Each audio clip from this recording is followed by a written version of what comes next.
Cousin demanded my grandma's fortune, but the will left everything to me after years of her entitlement and greed. I am Wayne, 32 male, and honestly, I still can't believe what happened with my family recently. I've been a long-time lurker on Reddit, mostly on our relationship advice, and sometimes I the asshole. Never thought I'd actually have a story worthy of posting, but here we are. This whole thing is about my cousin Ella, 34 female, and her mom, my Aunt Carol, 58 female. These two are something else for real. Entitled doesn't even begin to cover it. Let me give you some background. Ella has always been treated like the golden child in our extended family, especially by my grandma, bless her soul. Grandma, we called her Nana, was always generous, but with Ella, it was a whole different level. Anything Ella wanted, Ella got. New phone, designer clothes, trips, you name it. And Carol, Ella's mom, just ate it up, encouraging it every step of the way. Carol herself isn't exactly a saint either. She's always been a bit opportunistic, let's just say. If there was a way to get something for free or on discount, Carol was there. Now me, I was always the other cousin. Perfectly fine, good grades, kept out of trouble, but never the center of attention. My parents, they are good people, worked hard for everything we had, and taught me the value of earning your keep.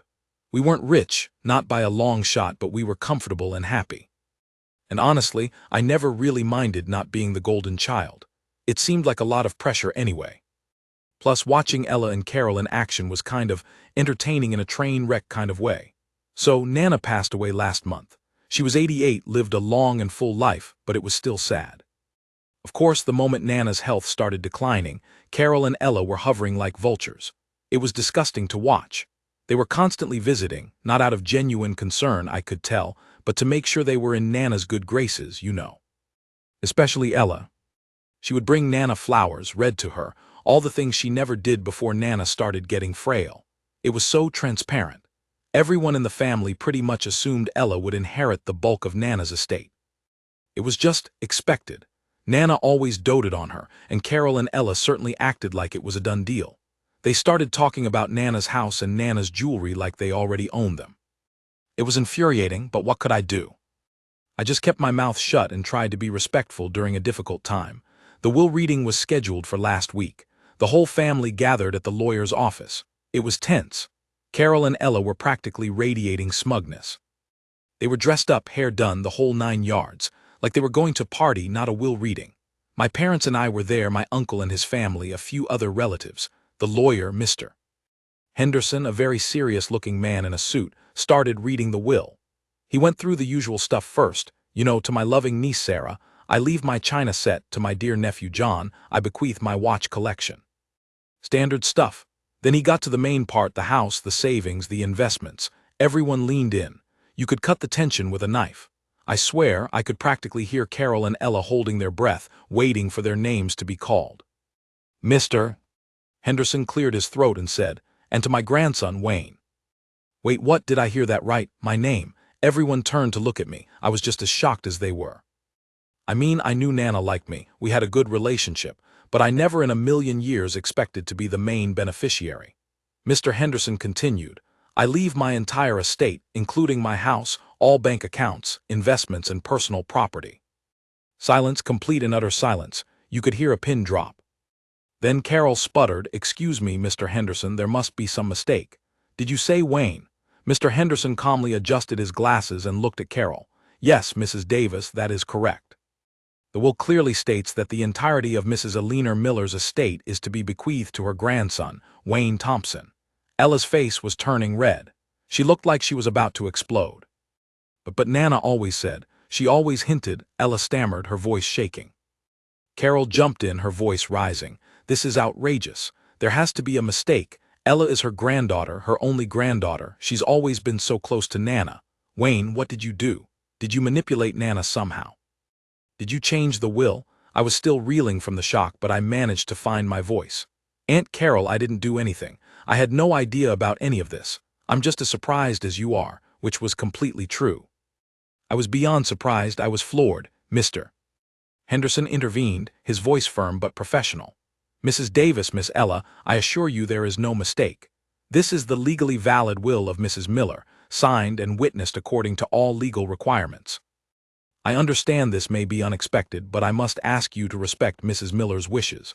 Carol was not having it. Respect her wishes. Her wishes were clearly to leave everything to Ella. This is some kind of conspiracy. Wayne must have done something. She was practically yelling now, pointing a finger at me. Ella was just staring at me, her eyes narrowed, filled with pure venom. It was honestly a little scary. She looked like she wanted to claw my eyes out. My dad, who is usually very calm and collected, finally spoke up. Carol, that's enough. You're making a scene. This is Nana's will, we need to respect it. Accusing Wayne of something like this is completely out of line.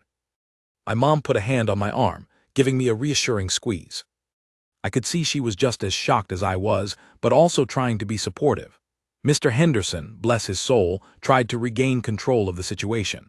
Perhaps we can discuss this further in private. Mrs. Davis, Miss Ella, if you have any legal concerns about the will, you are welcome to consult with your own attorney. But for now, I must proceed with the reading of the rest of the will. Carol and Ella reluctantly shut up, but they were still glaring at me. The rest of the will reading was a blur. I vaguely remember Mr. Henderson going through some more minor bequests, but my mind was still stuck on the fact that I had just inherited everything. Everything. Nana's house, which was a beautiful, large house in a nice neighborhood, her savings, which were substantial, her investments. It was a life-changing amount of money. After the reading, Carol and Ella stormed out of the office without saying a word to anyone. My parents and I stayed behind to talk to Mr. Henderson and get some more information.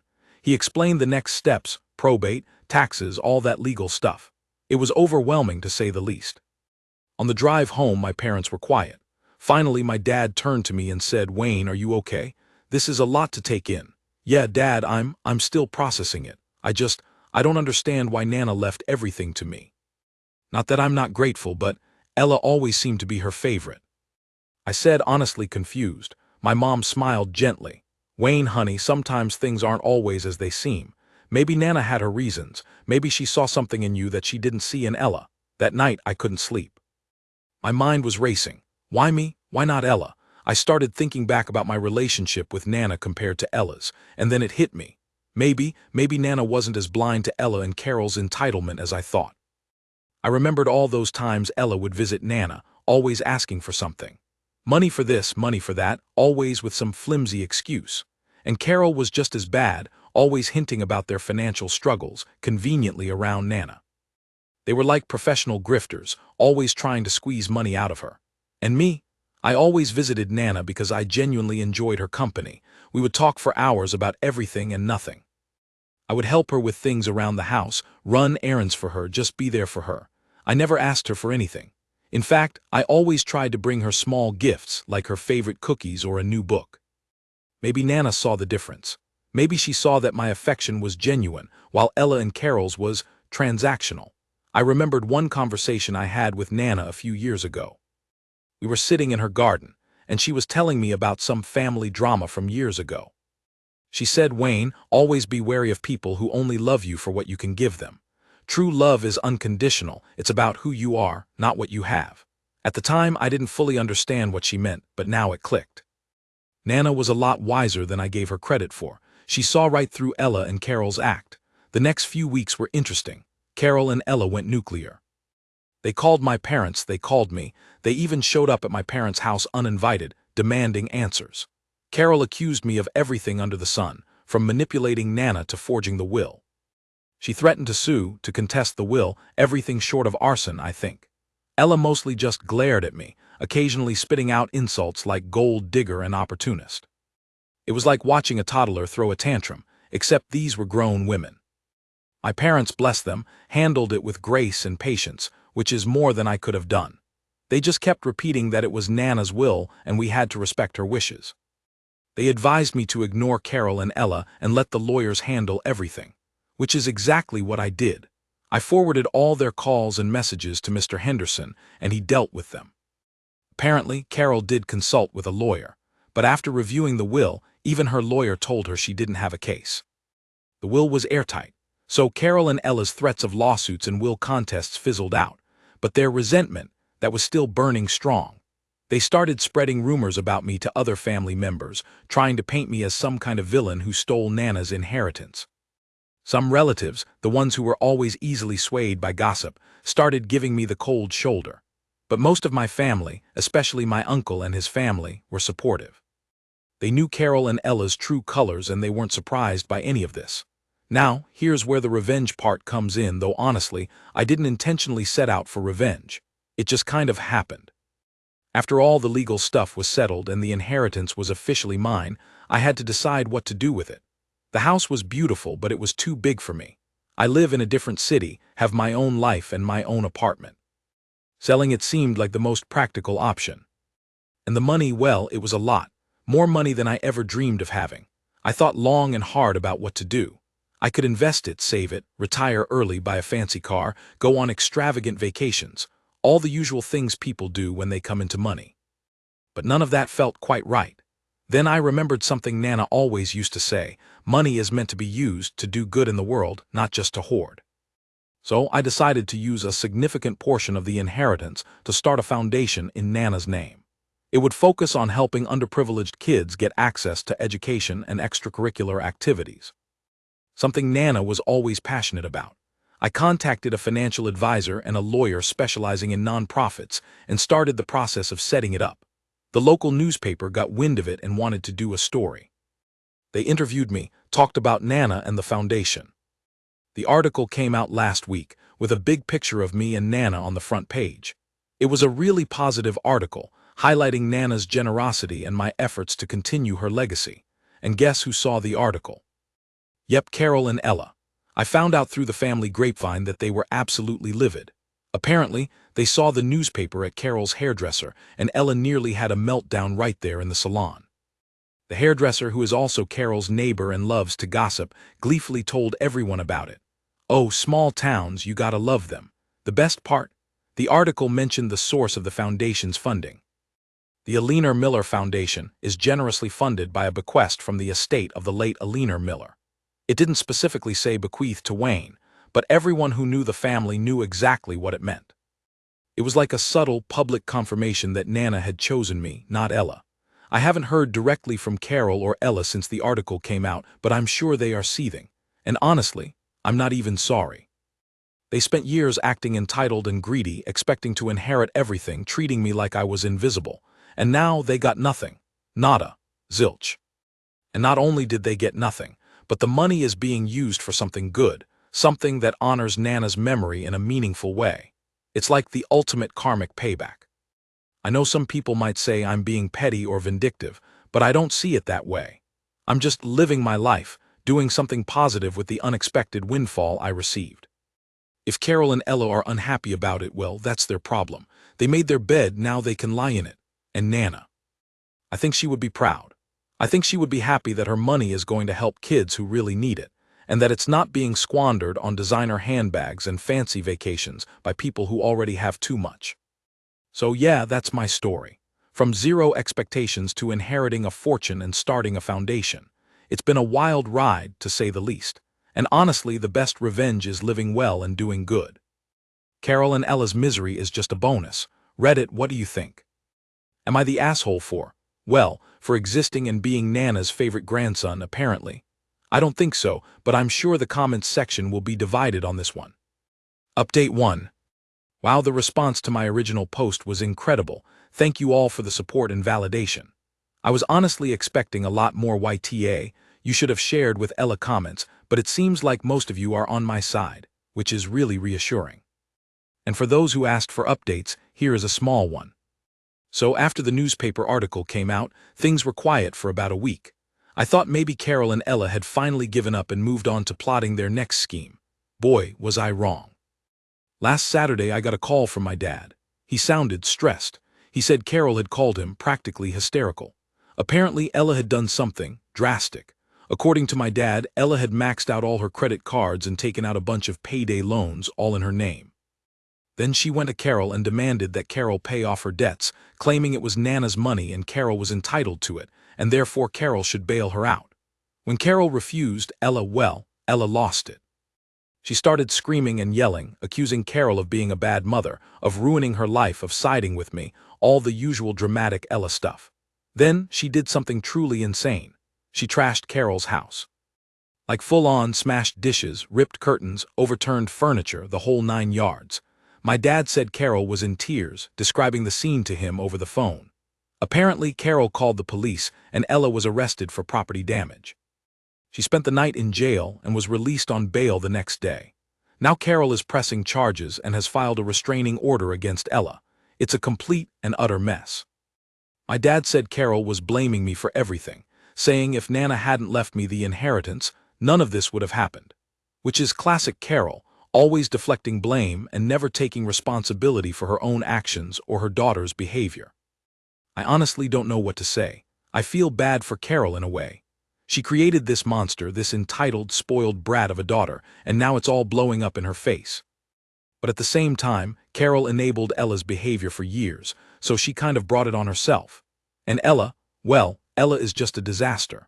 I almost feel sorry for her too, but then I remember how she and Carol treated me and my family, and the sympathy evaporates pretty quickly. I haven't contacted Carol or Ella directly, and I don't plan to. My dad asked me if I would consider talking to Carol, maybe trying to mediate between her and Ella. I told him, absolutely not. This is their mess, they can clean it up themselves. I'm not getting involved in their toxic family drama. I have my own life to live, my foundation to run, and frankly, I don't have the time or energy to deal with their craziness. So yeah, that's the update. Ella is now facing criminal charges, Carol is heartbroken and blaming everyone but herself, and I'm just watching the drama unfold from a safe distance, sipping my metaphorical tea. It's all very Reddit-worthy, isn't it? I'll keep you guys updated if anything else happens, though I sincerely hope this is the end of it. Please tell me this is the end of it. Update 2. Okay, Reddit, you guys won't believe what happened next. I thought the Ella trashing Carol's house incident was the peak of crazy, but I was wrong. So wrong. Buckle up, because this is going to be a wild ride. A few days after my last update, I got a call from an unknown number. I usually ignore those, but something told me to answer it. And guess who it was? Yep, Ella. I almost hung up immediately, but she started talking before I could. And what she said, well, it was so bizarre I just had to listen. She started by apologizing. Yes, Ella, the queen of entitlement, actually apologized. She said she was sorry for how she had acted at the will reading, sorry for the rumors she and Carol had spread about me, sorry for everything. She said she had been going through a really tough time and wasn't thinking straight. Yeah, okay, sure, Ella. Then she started buttering me up. She said she had read the newspaper article about the foundation and thought it was amazing and so generous of me. She said Nana would have been so proud. She even said she always knew I was the good cousin and she had always looked up to me. I almost choked on my own spit. This was Ella, the same Ella who used to call me Loser Wayne in high school, and then came the real kicker. She asked me for money. Of course she asked me for money. But not just any money. She asked me for a loan of, wait for it, $100,000. Yes, you read that right, $100,000. She said she needed it to get her life back on track and start a new business and prove to everyone that she's not a failure. I just stared at my phone, speechless. Finally, I managed to croak out, Ella, are you serious? $100,000. Do you have any idea how ridiculous that sounds? She launched into a whole sob story about how she was in debt, how she had lost her job, how Carol had cut her off financially, how she was desperate, blah, blah, blah. She promised she would pay me back, every penny, as soon as her business took off. She even offered to sign a legally binding agreement and pay me interest. As if I would ever trust Ella with a legally binding agreement, let alone $100,000. I told her, as politely as I could, that there was absolutely no way I was giving her any money. Not a dime.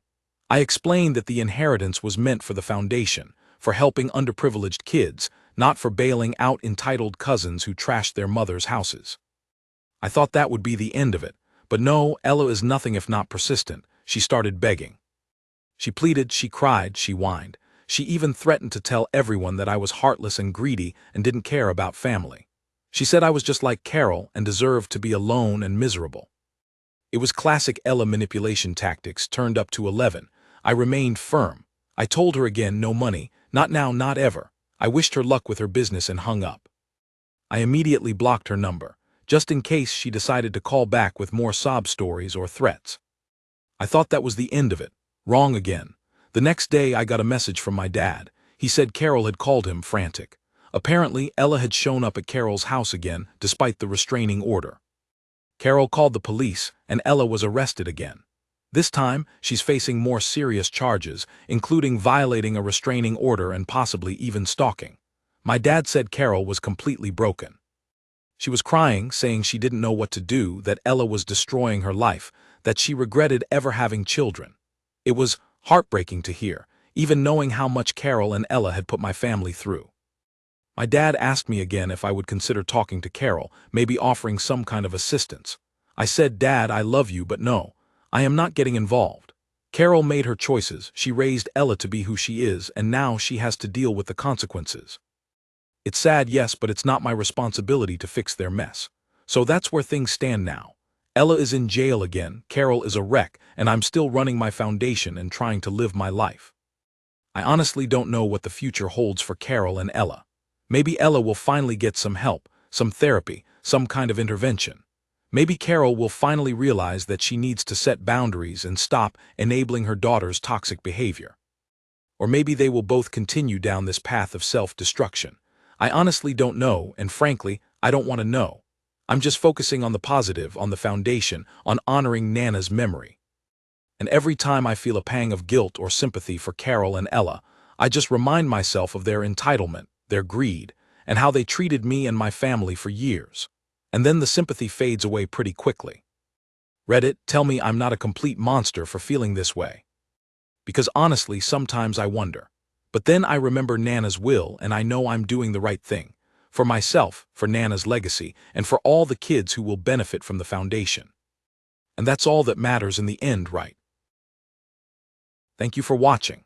If you haven't subscribed yet, please do so and hit the notification bell to stay updated with more shocking real-life stories happening around you.